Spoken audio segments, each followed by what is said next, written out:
Today I'm going to show you a method of making dry vegetables which is possibly inconceivable for you because you would have seen all of these being made only in a kadhai in your homes. But today I'm going to show you how to do this in a microwave in a bowl. Today we're going to make bhindi, that is okra, and I'm going to start by slicing up some onions in very roughly sliced, wide sliced. If you do not wish to go to the trouble of slicing the onions, you can use ready sliced and frozen ones which are available to you overseas. I will put in a picture of that right here for you to see. Here I'm using about 100 grams of sliced onions. So that would be either 2 fresh onions or as much sliced. Here I've also got frozen pre-sliced okra, that is bhindi, which is also available overseas, and I will insert a picture of that too for you to have a look at. And that is what is the best thing. So there is no cutting and chopping involved in this method of making bhindi.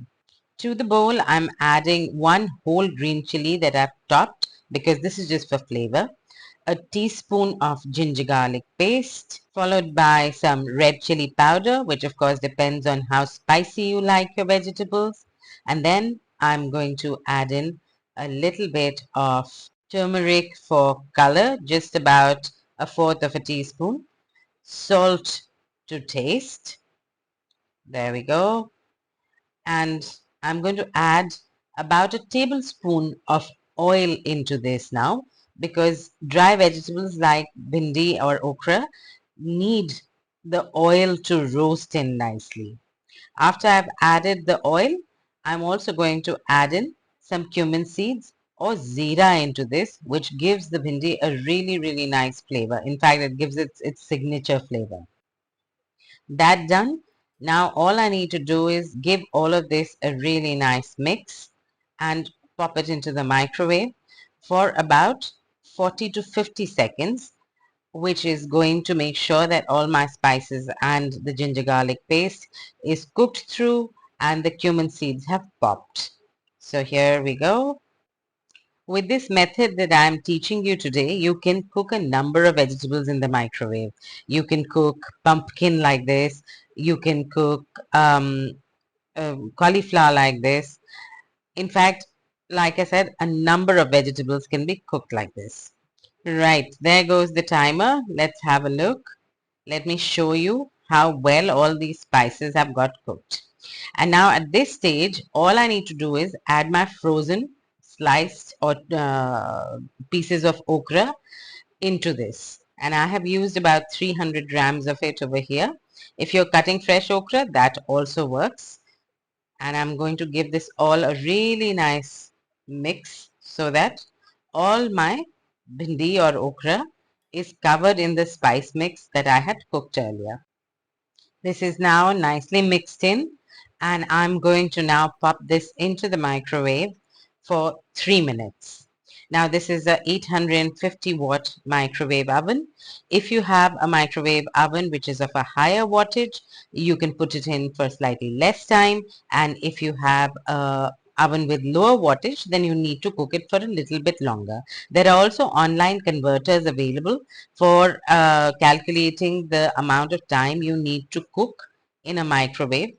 So just keep in mind that the one I'm using is a 850 watts microwave.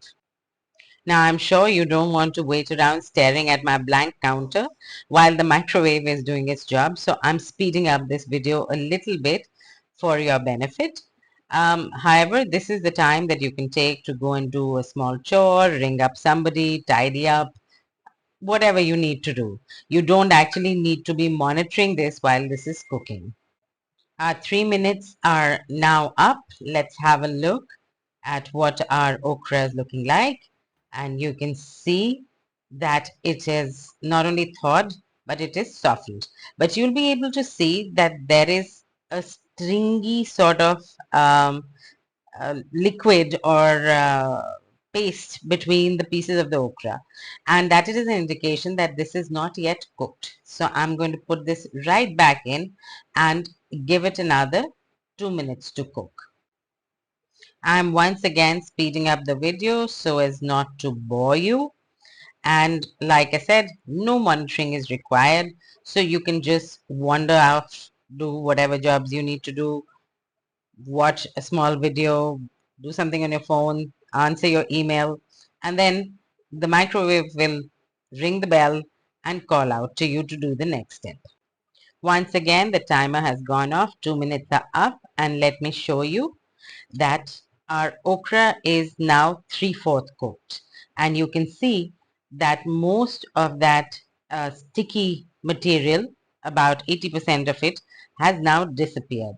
And for the final 20%, I'm going to pop this right back into the oven once again and cook it for just 1 to 2 minutes more now.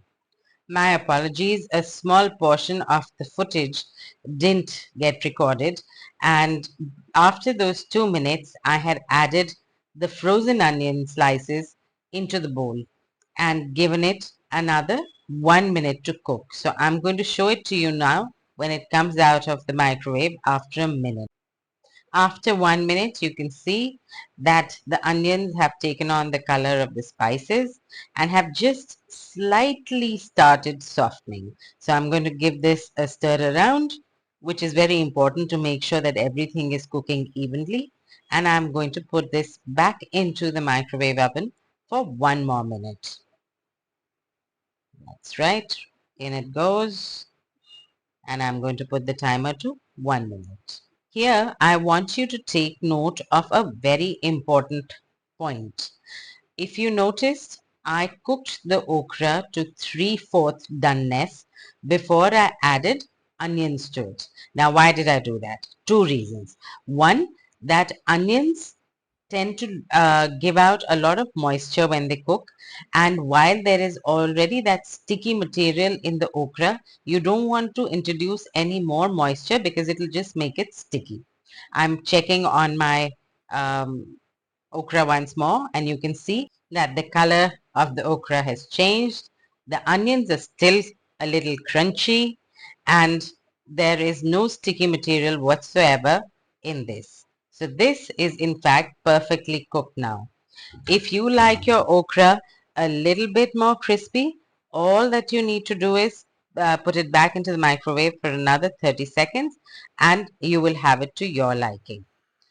Now I'm going to just dish this into a prettier bowl for you to have a closer look now. So that's our bhindi ready with no fuss, no cutting, chopping, and all of 7 minutes of cooking time.